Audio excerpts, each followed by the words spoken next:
قرآن پاک میں اللہ تبارک و تعالیٰ نے روزانہ ہر نماز میں، اور ہر نماز ہی میں نہیں بلکہ ہر نماز کی ہر رکعت میں سورہ فاتحہ پڑھنے کا حکم کیوں دیا ہے؟ اس میں بہت حکمتیں، مصلحتیں ہو سکتی ہیں، لیکن جو بالکل واضح ہے وہ دو تین چیزیں عرض کرنا ضروری، مفید اور نافع سمجھتا ہوں۔ اللہ تعالیٰ مجھے بھی اس کی قدردانی نصیب فرمائے، اس کا استحضار نصیب فرمائے، اس کی ہمت نصیب فرمائے۔ قرآن پاک میں اللہ تبارک و تعالیٰ نے اپنے بندوں کو ایک دعا سکھلائی ہے، اہدنا الصراط المستقیم صراط الذین انعمت علیہم غیر المغضوب علیہم ولا الضالین، کہ اے پروردگار ہم کو سیدھی راہ پر چلا، صراط مستقیم پر چلا، مگر وہ صراط مستقیم ہم کو اپنی عقل سے طے کرنے کی اجازت نہیں ہے، بلکہ اس کے لیے اللہ تبارک و تعالیٰ نے خود ہی اس کو متعین فرما دیا ہے کہ وہ صراط مستقیم، وہ سیدھا راستہ کون سا راستہ ہے، کس کا راستہ ہے؟ تو فرمایا گیا صراط الذین انعمت علیہم، صراط مستقیم ان حضرات کا راستہ ہے جن پر اللہ تبارک و تعالیٰ نے انعام کیا۔ اور اسی کے ساتھ ساتھ قرآن پاک میں اس کی بھی وضاحت فرما دی گئی کہ اللہ تبارک و تعالیٰ نے انعام کن پر فرمایا ہے، تو اس کی بھی صلاحت موجود ہے۔ اولئک الذین انعم اللہ علیہم من النبیین والصدیقین والشہداء والصالحین وحسن اولئک رفیقا ذلک الفضل من اللہ وکفی باللہ علیما۔ اللہ تبارک و تعالیٰ نے صراط مستقیم کو اختیار کرنے والوں کو، منعم علیہم جن پر اللہ نے انعام فرمایا، ان کے لیے فرمایا کہ ان کے 4 لقب ہیں، وہ 4 طبقے ہیں، 4 گروہ ہیں، 4 قسم کے حضرات ہیں۔ ایک تو حضرات انبیاء اور رسول ہیں، دوسرے حضرات صدیقین ہیں، تیسرے شہداء ہیں، شہداء کرام، اور چوتھے صالحین ہیں، امت کے قیامت تک آنے والے دیندار اللہ والے۔ انبیاء و صدیقین، شہداء و صالحین نے جو طریقہ اختیار کیا وہ اللہ تبارک و تعالیٰ نے ان کے لیے متعین فرمایا ہے۔ تو ہم کو ان 4 طبقوں کو، 4 گروہ کو، حضرات انبیاء و صدیقین، شہداء و صالحین کے نقش قدم پر چلتے رہنے کا فیصلہ کرنا ہے، ارادہ رکھنا ہے، نیت رکھنی ہے، عزم رکھنا ہے، اپنا بھی، اپنی نئی نسل کا بھی، بچوں کا بھی، گھر والوں کا بھی، بچے ہوں، جوان ہوں، اندھیر ہوں، بوڑھے ہوں، ان کو یہ عزم رکھنا ہے، پختہ ارادہ رکھنا ہے کہ ہم کو اللہ تبارک و تعالیٰ اس پر چلتے رہنے کی توفیق اور ہمت نصیب فرمائے، کیسے بھی حالات ہوں، کیسے ہی حالات ہوں، مگر ہم کو صراط مستقیم کو نہیں چھوڑنا ہے، کیونکہ حالات تو ہمارے عقائد، ہمارے اعمال، ہمارے اخلاق، ہمارے اقوال، ہمارے افعال، ہمارے احوال، انہی کا نام ہے۔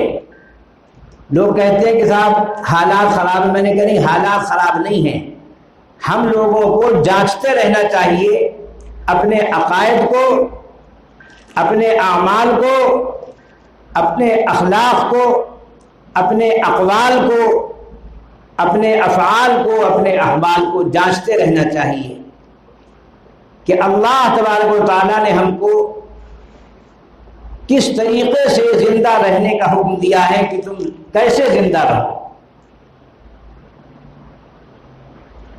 تو یہ تو حضرات انبیاء، حضرات صدیقین، حضرات شہداء، حضرات صالحین کا اسوہ اور نمونہ، ان کے فکر و عمل کا ہمارے سامنے موجود ہے۔ اب اس میں ہم کو یہ نہیں کہنا ہے کہ صاحب اب کیا کریں، ہم کیا کریں، کس حال میں کیا کریں، یہ نہیں، ہم کو کیا کرنا چاہیے بس۔ مومن اسی کو کہتے ہیں، مسلم اسی کو کہتے ہیں، محسن اسی کو کہتے ہیں، عام زبان میں صحیح معنی میں مسلمان اسی کو کہتے ہیں۔ لیکن ہر چیز کے لیے آپ نے دیکھا ہوگا کہ کچھ کام تو کرنے کے ہیں اور کچھ کام نہ کرنے کے۔ تو حضرات انبیاء و صدیقین، شہداء و صالحین نے جو کام کیا، خواہ وہ ان کے عقیدے ہوں یا ان کے اعمال ہوں یا ان کے اخلاق ہوں یا ان کے اقوال ہوں یا ان کے افعال ہوں یا ان کے احوال ہوں، وہ ہمارے لیے آئینہ ہے۔ اس کو دیکھتے رہنا ہے کہ انہوں نے کیسے ہی حالات آئے کیا کیا، بس۔ سبق کا بنیادی حصہ تو یہ ہے صراط مستقیم پر چلتے رہنے کا، صراط مستقیم پر چلنے کا بنیادی اصول یہ ہے کہ ہم ان کے اسوہ، ان کے فکر و عمل کو اپنا نمونہ بنائیں۔ اور اسی کے ساتھ ساتھ ایک دوسرا حصہ ہے کہ کچھ کام نہیں کرنے ہیں، اس کے لیے فرمایا گیا غیر المغضوب علیہم ولا الضالین۔ صراط مستقیم پر عمل کے لیے ان چار طبقوں کو سامنے رکھنا ہے، حضرات انبیاء و صدیقین، شہداء و صالحین کو۔ اور حدیثی زبان میں کہیے، یہ تو قرآن کی زبان میں ہے، حضور اقدس صلی اللہ تعالی علیہ وسلم، حضرات صحابہ کرام، حضرات تابعین، حضرات تبع تابعین، یہ حضرات ہمارے لیے نمونہ ہے۔ اور جو چیز ان کے راستے میں رکاوٹ بنتی ہے، اس کے لیے اللہ تبارک و تعالیٰ نے قیامت تک کے لیے ہم کو آگاہ کر دیا ہے کہ صراط مستقیم بالکل جو سیدھا راستہ اللہ تک پہنچانے والا، جنت تک پہنچانے والا، اللہ کی رضا حاصل کرانے والا راستہ وہ صراط مستقیم ہے، مگر اس میں رکاوٹ، اس میں رولا، اس میں مانع کیا چیز بنتی ہے؟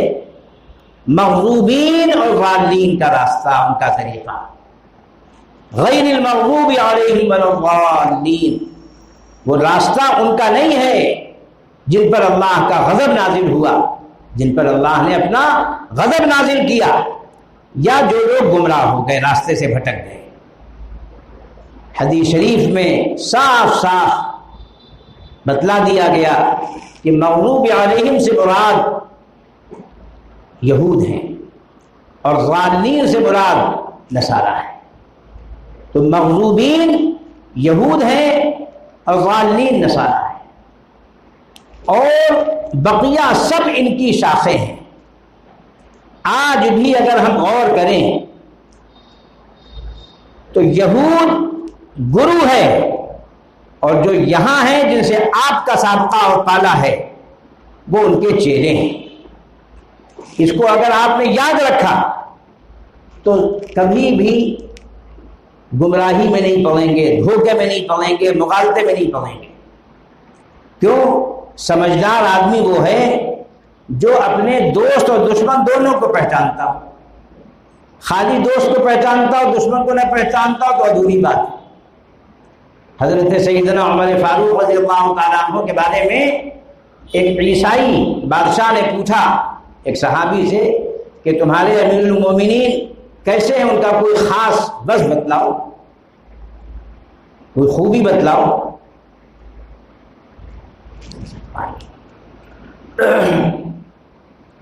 تو انہوں نے بالکل جچا کلا جواب دیا، فرمایا کہ لا یخدع ولا یخدع، ہمارے امیر المومنین ایسے ہیں کہ نہ تو وہ دھوکہ دیتے ہیں اور نہ ان کو دھوکہ دیا جا سکتا ہے، نہ تو دھوکہ دیتے ہیں اور نہ دھوکہ کھاتے ہیں۔ ہمارے حکیم الامت جامع المجددین حضرت مولانا تھانوی نور اللہ مرقدہ بھی چونکہ فاروقی تھے، اللہ تبارک و تعالیٰ نے اس دل و دماغ کا فیضان حضرت پر بھی فرمایا تھا۔ حضرت نے اس کی دو لفظی شرح کی، فرمایا مومن کامل وہ ہے جو کمال ایمان کی وجہ سے دھوکہ دیتا نہیں، اور مومن کامل کے لیے جیسے کمال ایمان بنیادی حصہ ہے، ایسے ہی کمال عقل بھی اللہ کی بہت بڑی نعمت ہے۔ تو فرمایا کہ جو آدمی کمال ایمان رکھتا ہوگا وہ دھوکہ دینا پسند نہیں کرے گا، اور جو کمال عقل رکھتا ہوگا اس کو کوئی دھوکہ دے نہیں سکتا ہے۔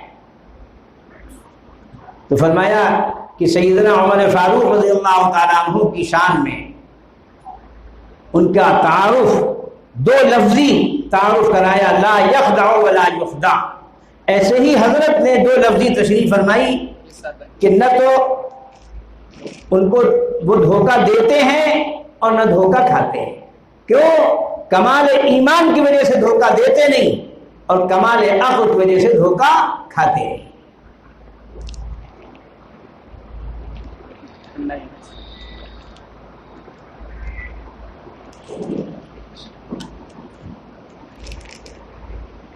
اور فرمایا کہ دیکھو بھائی، جب آدمی ان دو چیزوں کو اپنا رہبر اور رہنما بنا لے گا، ایک تو ایمان اور دوسرے عقل، تو اللہ تبارک و تعالیٰ پھر اپنے فضل سے اس کے دنیا سے لے کر آخرت تک کا راستہ آسان کرتا ہے۔ یہ اس کا نتیجہ ہے۔ اب ہر آدمی کو نہ تو کمال ایمان حاصل ہوتا ہے نہ کمال عقل، خدا داد چیز ہے، وہابی چیز ہے، نعمت خداوندی ہے، جس کو بھی حاصل ہو جائے اللہ تعالیٰ کے محض فضل سے، مگر دوسرا کوئی محروم نہ سمجھے اپنے کو۔ اس کا طریقہ بتلایا گیا ہے کہ کمال ایمان اور کمال عقل حاصل ہونے کا راستہ، اس کا طریقہ ہے صحبت۔ مومن کامل اور عاقل کامل کی صحبت اختیار کرے۔ ہر شخص کمال ایمان کمال عقل نہیں رکھتا، مگر صحبت تو اختیار کر سکتا ہے، ان کی ہم نشینی اختیار کر سکتا ہے، ان کے پاس آنا جانا رکھے۔ ہمارے حضرت جلال آبادی نور اللہ مرقدہ بہت سادہ لفظوں میں فرمایا کرتے تھے کہ نہ تو مجالست، نہ اٹھنا بیٹھنا شیخ کے پاس، نہ مکاتبت، پھر کیسی مسالکت، پھر کیسے سلوک طے ہو رہا ہے بھائی۔ اس لیے ان حضرات کی صحبت سے وہ ذوق حاصل ہو جاتا ہے۔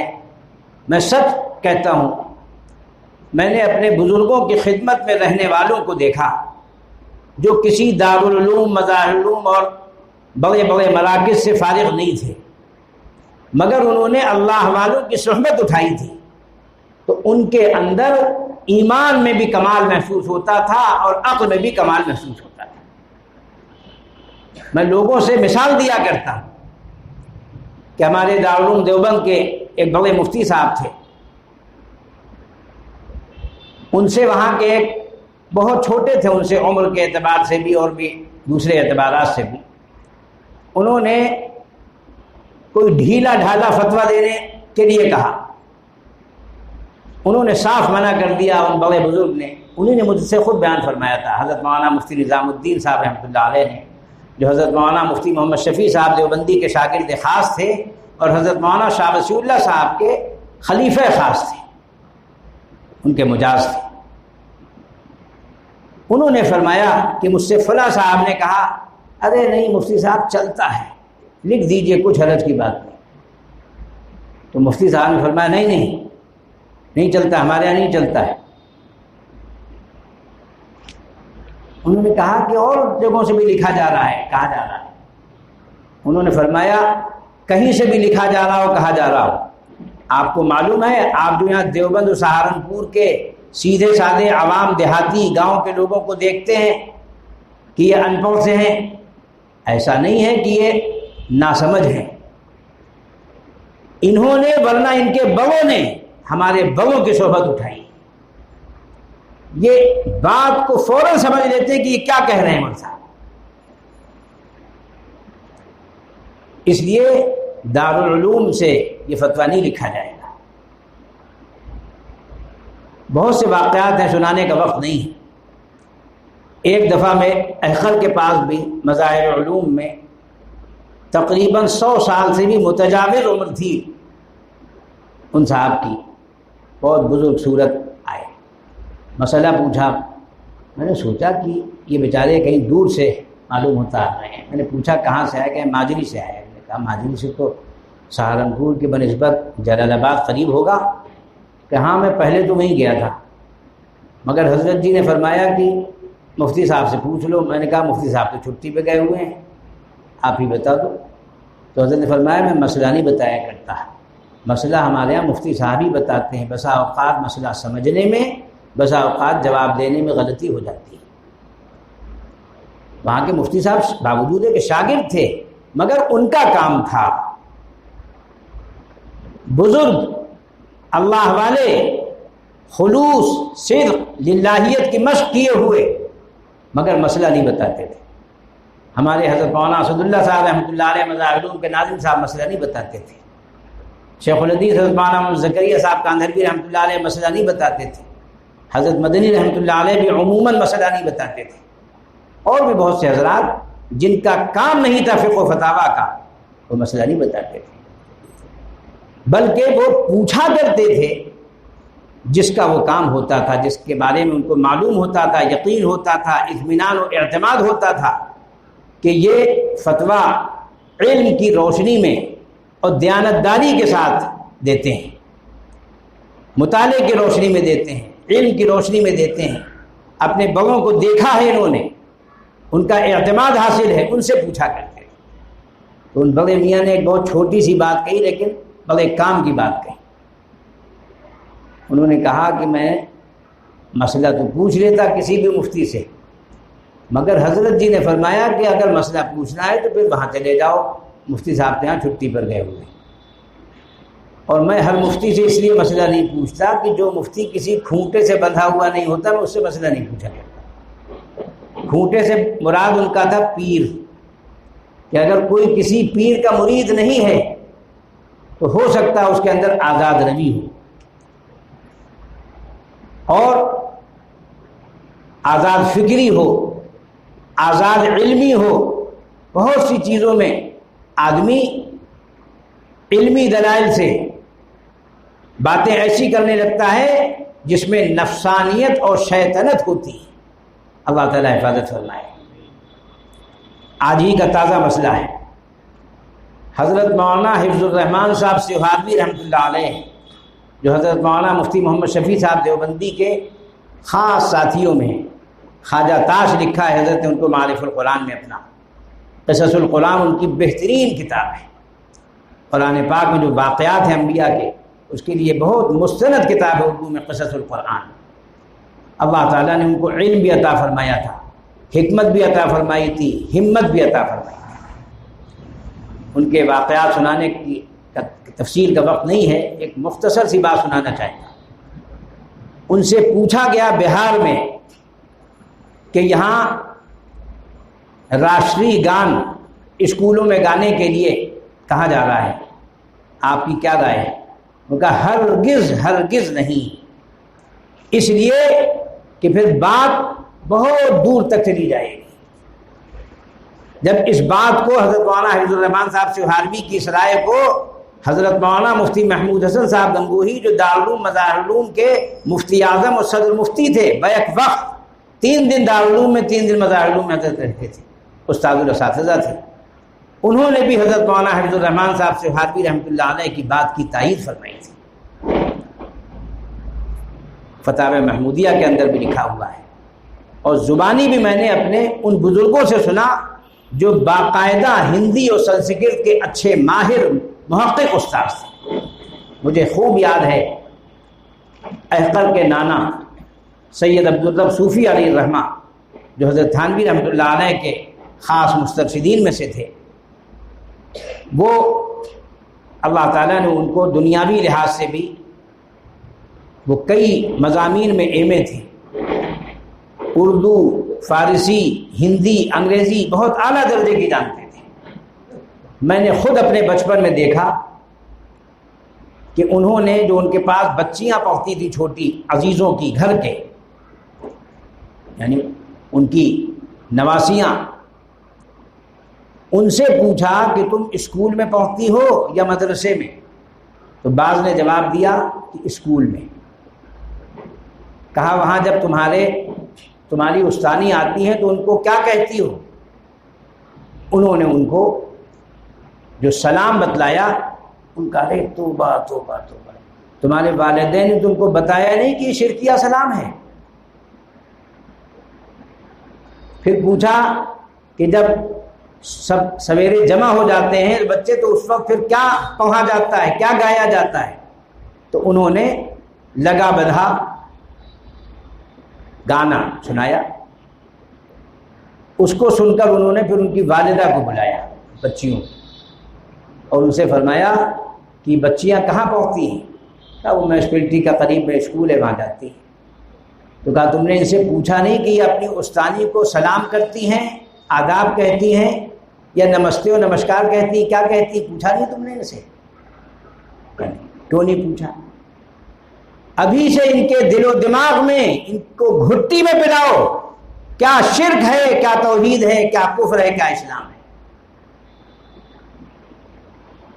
جس وقت وہ پڑھاتے تھے ایسے واقعات تو صاف صاف مسلم بچوں سے کہہ دیتے تھے دیکھو یہ من گھڑت چیزیں ہیں، قصے کہانیاں ہیں، ان پر ایمان رکھنے سے، ان پر یقین رکھنے سے آدمی مومن نہیں رہ جاتا ہے۔ آج ہمارے ہاں تعلیم کے نام پر، علم کے نام پر کیا کیا ہو رہا ہے بیان سے باہر ہے۔ حاجہ کے حدیث شریف میں آتا ہے ان من العلم لجہلا، بے شک و شبہ بعض علم بھی صورتاً علم ہوتے ہیں مگر حقیقتاً جہالت ہوتے ہیں۔ علم کے راہ بحق نمایت جہالت است۔ شیخ سعدی رحمۃ اللہ علیہ نے معیار بتلایا ہے، وہ علم جو حق کی رہنمائی نہ کرے وہ علم نہیں ہے، جہالت ہے۔ آج بڑے فخر سے ان چیزوں کو دینی مکاتب میں، دینی مدارس میں، دینی جامعات میں، اداروں میں، مراکز میں بڑے فخر کے ساتھ گایا جا رہا ہے۔ ڈرنا چاہیے ان کو اللہ سے۔ اللہ کے قہر کو دعوت دینے والی چیزیں ہیں یہ کہ آدمی کفریات، شرکیات اور جو ان کی علامات ہیں ان کو اختیار کرے۔ استاد العلماء ہیں حضرت حکیم الامت مولانا تھانوی، حضرت علامہ انور شاہ کشمیری، حضرت مولانا مفتی کفایت اللہ صاحب مفتی اعظم ہند، اور شیخ الاسلام حضرت مدنی وغیرہم کے بھی استاذ ہیں۔ حضرت مولانا محمود حسن صاحب دیوبندی جن کو شیخ الہند کہا جاتا ہے، حضرت حکیم الامت ان کو فرماتے تھے کہ یہ ان کی حق تلفی ہے، یہ تو شیخ العالم تھے، ان کو شیخ الہند کہا جاتا ہے حالانکہ وہ شیخ العالم تھے۔ حضرت جب مالٹا سے واپس آئے تو راستے میں بمبئی میں اور کہاں کہاں استقبال ہوا۔ علی برادران محمد علی اور شوکت علی بھی اس موقع پر تھے۔ شوکت علی حضرت کے قریب تھے۔ جب حضرت کے نام کے ساتھ جے کے نعرے لگے اور بھی بعض کفار و مشرکین جو لیڈر تھے ان کے بھی نام کے ساتھ وہی الفاظ کہے گئے تو حضرت شیخ الہند رحمۃ اللہ علیہ نے ناگواری کے ساتھ شوکت علی کا کرتا پکڑ کے کھینچا، فرمایا شوکت علی ہم تم کو نعرہ تکبیر اللہ اکبر پر چھوڑ کر گئے تھے، کیا سن رہے ہیں؟ ان کا حضرت اس کے معنی فتح اور کامیابی کے ہیں۔ حضرت فرمایا واہیات بات ہے، شعار کفر ہے، کفار کا شعار ہے، تم اس تکرار کو سمجھ رہے ہو تو کوئی چیز نہیں ہے۔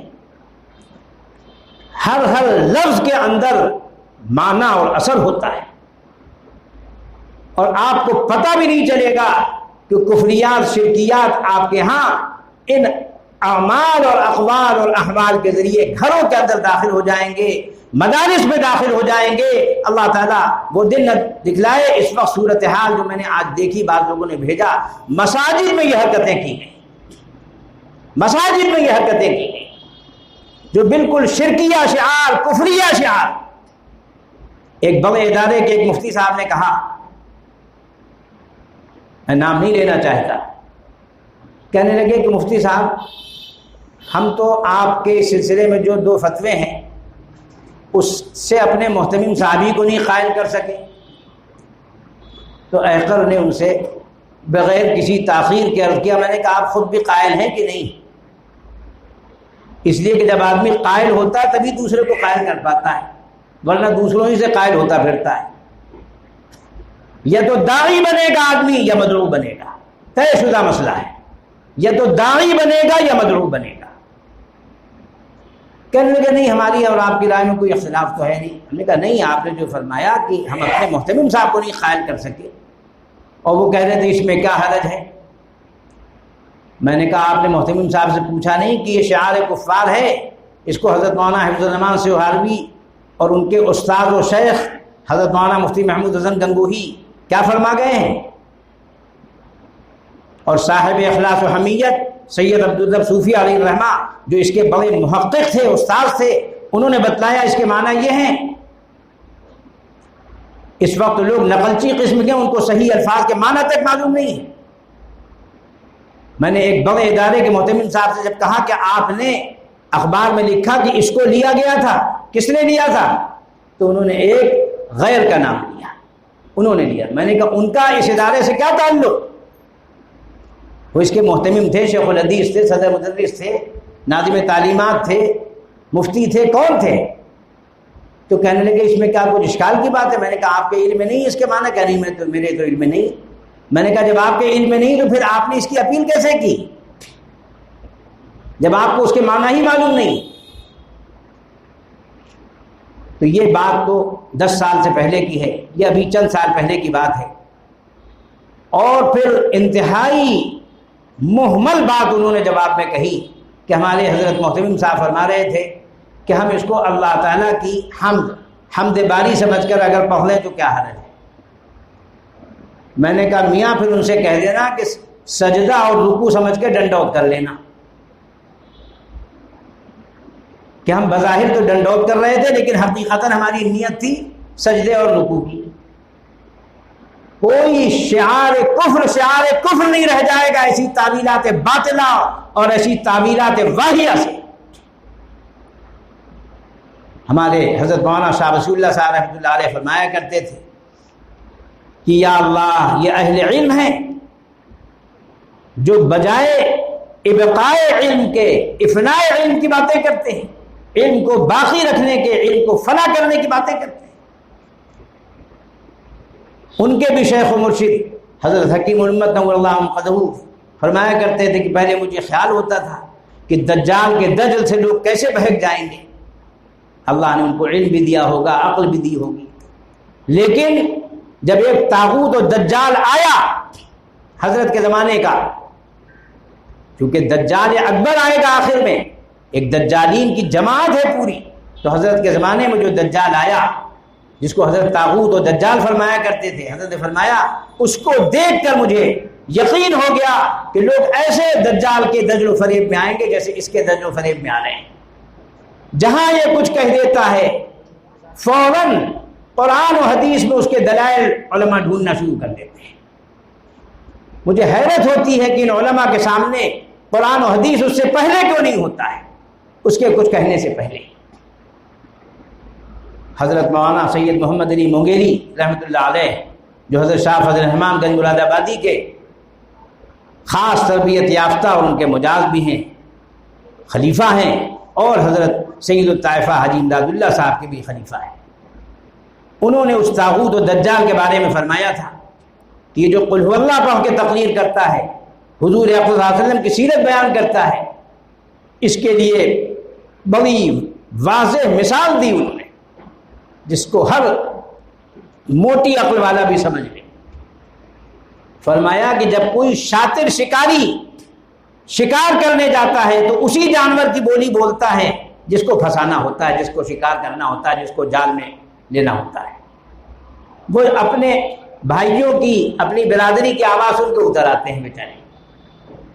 فرمایا یہ مسلمانوں کو شکار کرنے کے لیے ان کی بولی بول رہا ہے تاکہ وہ پھنسیں، اس کے جال میں آئیں۔ میرے عزیزو دوستو، آج ہر شخص کا یہ فرض ہے، جیسا کہ ہمارے مفکرین نے یہ رائے سالہ سال پہلے دی تھی کہ جو عمل حضرت یعقوب علیہ السلام نے کیا تھا،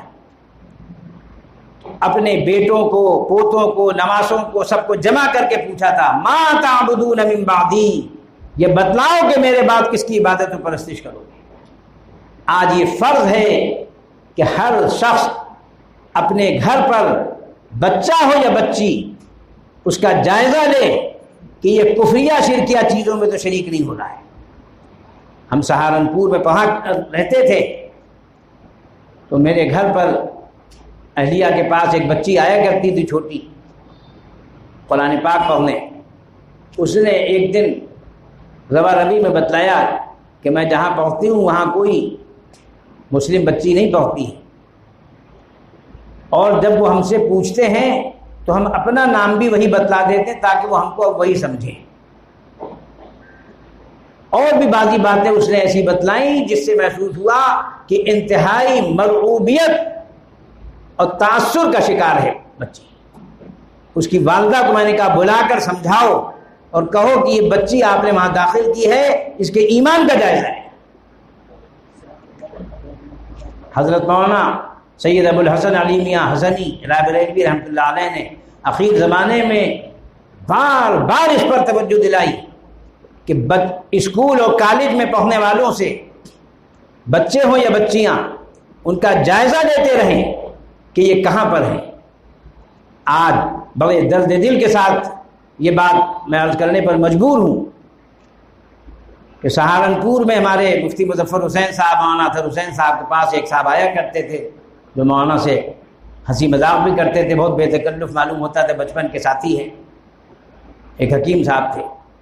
عرصے تک جب میں نے ان کو نہیں دیکھا تو میں نے ان کے محلے میں ان کے ایک عزیز سے پوچھا کہ وہ نظر نہیں آتے، ان کا 8-10 سال ہوئے انتقال ہو گیا۔ میں نے کہا اچھا، ہمیں نہیں معلوم ہو سکا۔ میں نے کہا ان کے کوئی بیٹے نہیں؟ ان کا نہیں، ان کی 3 بیٹیاں تھیں، وہ پہلے سہارنپور میں پڑھتی تھیں، پھر دہلی چلی گئیں، وہاں پڑھنے لگیں، پھر ان کو ملازمت بھی مل گئی اور پھر اپنی والدہ کو بھی بلا لیا، اور ان تینوں نے غیروں سے شادیاں کر لی۔